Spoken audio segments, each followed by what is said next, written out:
দেশীয় অস্ত্র দেখিয়ে মানে মেইল করাটা এটা আসলে একটা হুমকি এবং মানে hello my dear lovely audience, আমি আছি এই মুহূর্তে আদাবর থানাতে। আদাবর থানার ভিতরে এসে আমি হচ্ছে গিয়ে জিডি করেছি। এটা হচ্ছে আমার জিডি কপি। আর আমি গতকালকে যে মেইলটা পেলাম, একটা মেইল থেকে আমি গতকালকে আমার আইডিতে শেয়ার করছিলাম এবং সেখানে মেইলটা হচ্ছে তাজুল 143 আর কি। তো সেখান থেকে মেইল আসে।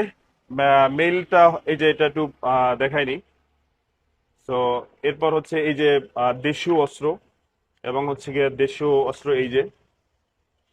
সো আমি যেটা বলতে চাই আর কি, সেটা হচ্ছে এই স্বাধীন বাংলাদেশে, নতুন বাংলাদেশে এসেও যদি মেইলের হুমকি পাই, আমি যাতে জানি এটা ফেক মেইল, ফেক মেইল থেকে মেইল আসছে এবং হচ্ছে গিয়ে ভয়ভীতি দেখানোর জন্য, কিন্তু তবুও মানে পিস্তল দেশীয় অস্ত্র দেখিয়ে মানে মেইল করাটা এটা আসলে একটা হুমকি এবং মানে এবং যতই আমরা ফেক মেইল বলি এবং যাই বলি না কেন, এটা আসলে কেন হবে? আমি তো হচ্ছে গিয়ে সত্যের পক্ষে কথা বলি। আমি তো হচ্ছে গিয়া মানে হচ্ছে গিয়ে ভাই এদিকে ছেড়ে থেকে এদিকে যাবে।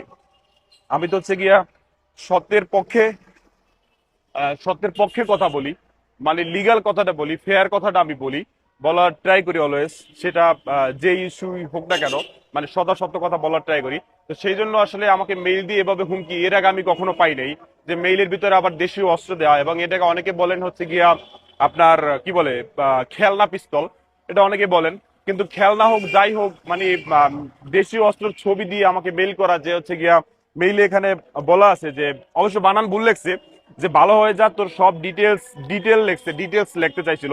কাছে আমারও লেখে নাই, যে কাছে আছে, কোথায় যাস, কার সাথে যাস, কি বলো, সব ডাটা আমার হাতে আছে। বেশি বাড়াবাড়ি করলে শেষ করে ফেলবো, বলে দিলাম ভালো হয়ে যা, জীবনে দুঃখ আছে। এখন বাঁচা মরা এটা সব আল্লাহর হাতে। তো এখানে ভয় পাওয়ার কিছু নাই। আমি আদাবর থানার ওসি স্যারের কাছে, ওসি স্যারের সাথে দেখা করার পরে বলে যে কাফি, আপনি যদি এই বিষয় নিয়ে ভয় পান তাইলে আমি সাধারণ মানুষকে কি বলবো? আমিও সাধারণ মানুষ। মানে সে বুঝতে চাচ্ছি আপনি আন্দোলন সংগ্রাম করে আসছেন, মানে আপনি যদি ভয় পান তাহলে আসলে কেমনে হবে? তো আমি আসলে ভয় পাচ্ছি না, আমি তাওয়াক্কুল তো আল্লাহ। মানে হচ্ছে বাঁচা মরা এটা সবকিছু, বাঁচা মরা নট অনলি বাঁচা, সবকিছু হচ্ছে আল্লাহর হাতে। কিন্তু এই নতুন বাংলাদেশে থেকেও যদি মানে একটা মেইল আসে এবং দেশীয় অস্ত্র অ্যাটাচ থাকে, সেটা আসলেই আমার জন্য হতাশাজনক, দুঃখজনক, লজ্জাজনক। এবং হতাশাজনক, দুঃখজনক, লজ্জাজনক হলেও এটাও আমি মনে করি যে আসলে ভালো কথা, সত্য কথা তাদের সহ্য হচ্ছে না। সেই জন্য সর্ব অবস্থায় আমি আইনের সহায়তা নিলাম। আমি এখানে আদাবর থানায় এসে হচ্ছে গিয়ে আমি জিডি করে গেলাম এবং সামনে হচ্ছে গিয়ে সেনাবাহিনী ভাইরা হচ্ছে মাঠে আছে, তাদের সাথে হচ্ছে গিয়ে আলাপ করব। এবং এখানে আমি ওসির সাথে কথা বলে তিনি বললো যে আপনি জিডি করে যান। তো আইনের প্রসিডিউরে আমি জিডি করে গেলাম এবং আমি চাই আমাকে যে মেইল করছে তাকে খুঁজে বের করা হোক।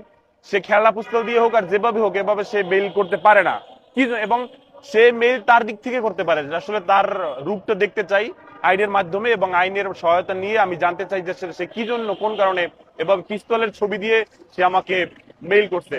তো আপনারাও দেশের আইনের প্রতি শ্রদ্ধাশীল থেকে আপনাদের এরকম কোনো হুমকি দামকি আসলে আপনারা আইনের সহায়তা নেবেন। আমি যেভাবে আইনের সহায়তা নিছি, আইনের সহায়তা নেবেন। সো ওয়েট অ্যান্ড সি, তাকে দেখতে চাই আসলে সে এভাবে মেইল করার আসলে রহস্যটা কোথায়, এবং ওই পিস্তল আসলেই তার হচ্ছে গিয়া, এই পিস্তল বলতে বৃষ্টিতে ভিজে যাচ্ছি, এই যে পিস্তল, তো এটা আসলেই তার অরিজিনাল পিস্তল কিনা আইনের মাধ্যমে আমি তাকে দেখতে চাই এবং আইনের সহায়তা আমি চাই। ভাই রে ভাই, কাফি ভাইয়ের হুমকি দিয়ে লাইছে। জানি না কাফি ভাই কখন শহীদ হয়ে যায়। যে কোনো মুহূর্তে কাফি ভাইয়ের শেষ করে দিতে পারে। সবাই সাবধান ভাই, আমারও সাবধান হইতে হবে।